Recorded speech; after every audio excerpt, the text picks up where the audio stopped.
இந்த போறப்பு தான் நல்லா ருசிச்சு சாப்பிட கிடைச்சது.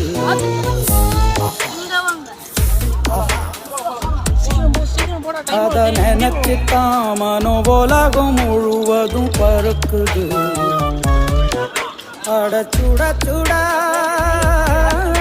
அட சுட சுட அந்த மதுரை மல்லிப்பூ இட்லியே மீன் குழம்புல கொஞ்சம் புரட்டி சாப்பிட எச்சிலு ஊறுது உள்ளுக்குள்ள.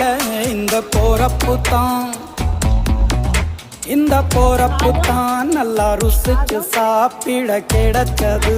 இந்த போறப்பு தான் நல்லா ருசிச்சு சாப்பிட கிடைச்சது.